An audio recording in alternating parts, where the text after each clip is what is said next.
but couldn't scrub the speed off in time. Sorry. I'm in the wall. Yeah, my bad. I should have gone straight. I thought I'll just make it, but I clicked the wall. What has just unfolded in Montreal has left Ferrari rattled, and not merely rattled, but truly bewildered. Charles Leclerc, among the most gifted and dynamic drivers in the Formula One championship, has experienced an accident that not only destroyed his Friday, but might potentially sabotage Ferrari's complete Canadian Grand Prix venture. However, what makes this incident genuinely catastrophic is not simply the accident alone, it's everything that came after. The response, the destruction, the repercussions, and how even Lewis Hamilton, in his inaugural season donning the red colors, has now become entangled in this turmoil. So, before we examine precisely what occurred, how severe the destruction truly is, and how this influences both racers moving into the remainder of the weekend, please do me a small favor. Press that like button, subscribe to the channel, and ensure you remain with us until the very conclusion, because what we're preparing to reveal is not merely another accident. This represents a critical moment that could determine Ferrari's complete path in Canada. Let's go back. Its first practice at the Circuit Gilles Villeneuve, a circuit that's rapid, narrow, volatile, a street track masquerading as a permanent facility. Racers adore it, but it strikes back, and merely 20 minutes into the session, the initial major casualty of the weekend is Charles Leclerc. Approaching turn 3, Leclerc locks the wheels. It appears normal initially. He goes wide through the chicane. We've witnessed drivers bounce back from much worse situations, but then poor judgment.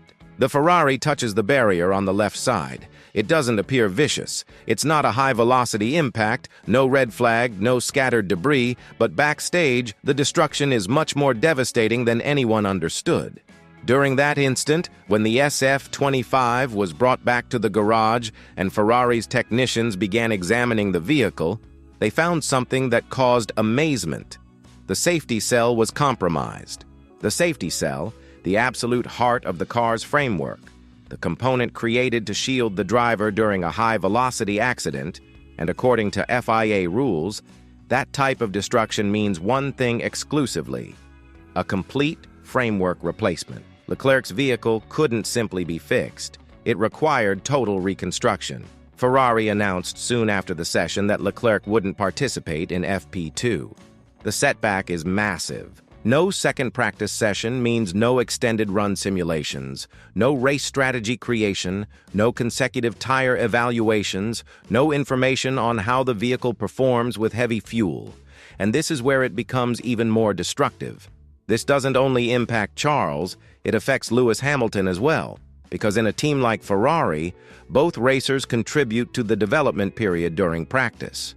Their information gets cross-examined, contrasted, and merged to create the optimal possible configuration. With Leclerc absent from FP2, Hamilton is now working alone. All the tire mixture comparisons, all the fuel weight variations, all the handling experiments, he's managing the burden solo. Martin Brundle, commenting on the broadcast right before FP2, expressed it perfectly. That was genuinely a major accident regarding destruction. It compromises Lewis and Charles throughout the weekend. FP3 will be extremely crucial. He's completely correct. With missing an entire session of information and Hamilton left to collect everything independently, Ferrari now enters Saturday with less knowledge than almost every other team on the grid. This couldn't happen at a more unfortunate time. Ferrari faces pressure. Enormous pressure. They're almost 200 points behind McLaren in the Constructors' Championship. They haven't secured a victory all season, and while Leclerc has achieved several podiums, Hamilton continues seeking his groove in the SF-25. Canada was meant to be a comeback race, an opportunity to change the momentum. Now it's a rescue operation. Let's discuss Leclerc further for a moment. The timing of this accident is especially harsh for him. He's been producing results recently, quick in qualifying, precise on Sundays, but Montreal is a circuit where confidence is vital, where rhythm is essential, and currently he's missed a substantial portion of preparation. He's going to enter FP3 and qualifying with limited track experience, restricted setup optimization, and facing tremendous pressure to deliver. And don't be mistaken, this wasn't merely a scratch. The reality that the safety cell was damaged reveals everything. The contact might have appeared minor, but the structural pressure created significant internal destruction. That's why Ferrari had no alternative. A complete rebuild was the sole choice, and that rebuild has now placed Leclerc's weekend at a disadvantage. Meanwhile, Lewis Hamilton, who entered this weekend hoping to build on recent progress and finally achieve some reliability from his Ferrari, is now equally impacted. Without Leclerc's information, Hamilton's task becomes significantly more challenging. He must accept greater risks in FP2, attempt more options, explore the boundaries of setup testing independently, and while he's definitely capable, it's not the situation he preferred. The team now finds itself extended. The technicians must focus on one car's configuration with twice the normal workload. The strategists must make educated guesses with half the information, and all of this while one of the most demanding, most challenging circuits on the calendar approaches within hours. And let's remember what FP3 now means for Ferrari. It's not simply another session. It's their final and sole opportunity to perfect everything. Any mistake on Saturday morning, any surprise rain, any red flag, and they might enter qualifying without proper preparation. That's the worst-case scenario. So where does this position Ferrari approaching the rest of the weekend? Leclerc will participate in FP3, certainly, but he'll do so with restricted understanding of how the vehicle behaves during extended runs. He'll need to develop confidence rapidly, prevent additional mistakes, and somehow discover sufficient speed to remain competitive. For a driver as skilled as Charles, it's not unachievable, but the room for error has disappeared. Regarding Hamilton, this is now a tremendous opportunity and an enormous challenge.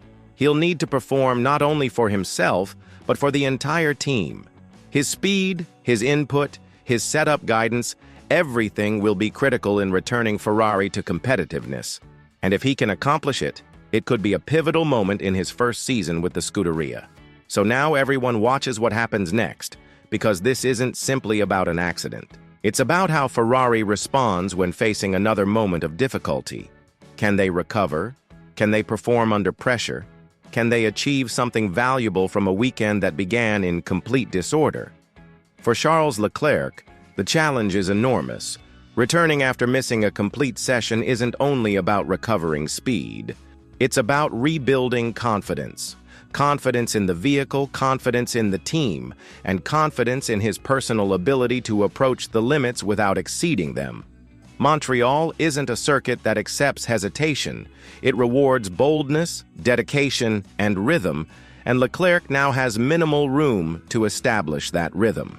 1 hour in FP3, that's everything. That's all he'll possess to restart, reconstruct, and prepare himself for qualifying and the race. Perhaps the more significant story now is Lewis Hamilton, because although this accident didn't involve him directly, it absolutely influences him. He's now Ferrari's greatest hope to rescue the weekend, and that carries its own pressure.